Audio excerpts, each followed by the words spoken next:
Hey friends, please like and subscribe for more awesome stories.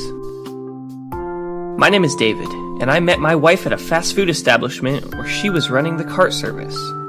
You could say it was love at first sight, and I was so shocked by Elizabeth's smile at that moment, I dropped my fries on the floor. After a gesture that accompanied my great expression of embarrassment and nerves, I quickly got out of my vehicle, picked up the fries, and left, only to return the next day and asked for the same thing as an excuse to see her. This time, I made sure I didn't drop anything on the floor. I did the same thing all week until the Monday of the week after that. In addition to my order, I asked her to go out with me.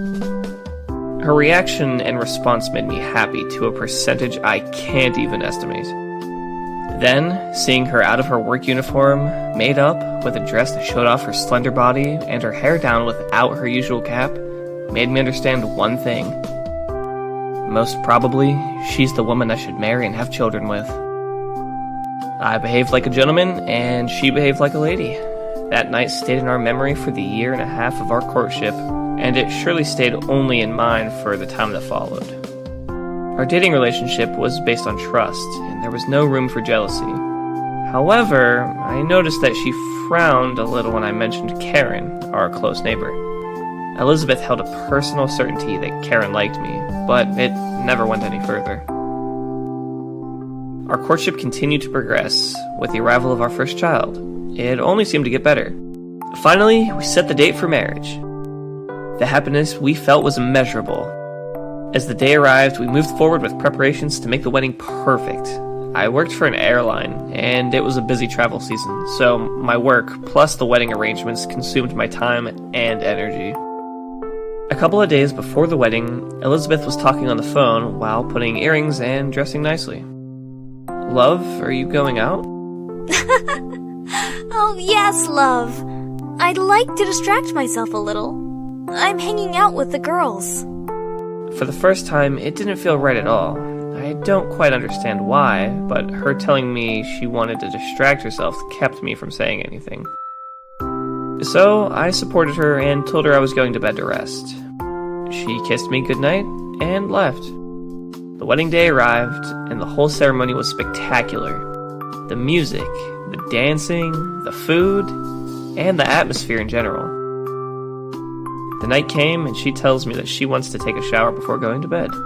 The moment she enters the shower, her cell phone dings, and the sound of water constantly falling on the floor doesn't let her hear.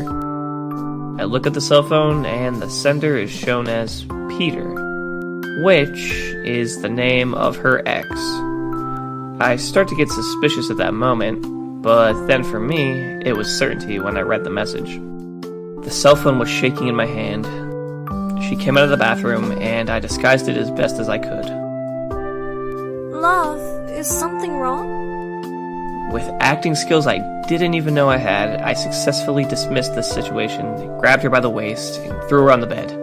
We did what we were supposed to do, and the next day, I faced her. I would like to know, how are you going to explain this to me? I took a screenshot, as I knew you would immediately delete the message. Your expression tells me you've already figured it out. Oh! The truth is, I'm not going to lie to you anymore. It's true. I met Peter, and I'm sorry, but nothing happened. Trust me. I appreciated the honesty that she didn't keep lying to my face. Yes, I forgave her.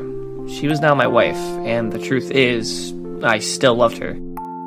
Time continued to pass on, and even though our second child was on the way, the marriage was not the same. I made a great effort to make sure that none of this affected little Thomas and the baby that was on the way. She was attending to me more than usual. Guilt was guiding her movements, and made me feel uncomfortable, but I kept putting up with it. One day, Elizabeth goes out to do some shopping for the house. She tells me that she will leave the car because she feels like walking. I nod and stayed home. A few minutes later, there's a knock on the door. Hi, David. Sorry for coming unannounced, but I can't keep this quiet any longer. In a fleeting way, my mind thought that maybe she was coming to confess her love for me. Nothing could be further from the truth. Karen sat across from me and told me that Elizabeth was still seeing Peter, and that earlier that day, minutes before she had gotten into her car, she saw them. I believed her. Elizabeth had fooled me in the past, but I needed to check one more time. I accompanied Karen to her apartment. We waited and waited to see if Peter will drop off Elizabeth, and he did. We watched as Elizabeth got out of Peter's car, and the two kissed each other passionately. I'm sorry, David. I felt I had to open your eyes. At the time, I was devastated, but then I just had courage. I went back into my house and waited for Elizabeth. She came in, gave me a kiss on the cheek, and continued walking into the dining room, where she deposited the shopping bags. Peter lacks chivalry. I would have carried the bags for you. What? I don't know what you're talking about, honey. I felt anger, but it wasn't worth losing control. I had enough. I want a divorce, and there is no reality which I will change my mind. If you want to keep seeing Peter, do it, but as a single woman. That was the end of it. Elizabeth couldn't respond, just as she couldn't keep up her lie. The divorce went through fairly quickly, with both of them in agreement. Another year passed, and little Chloe had been born healthy and beautiful. However, something disturbed my mind terribly, and that was the fact that Thomas, as he grew older, looked more and more like Peter. His eyes, the color of his hair, and even his nose. I found love in another woman and was happy. However, I had to verify that Thomas was really my son. It was not difficult to check, and in short time, I had the envelope with the results in my hand.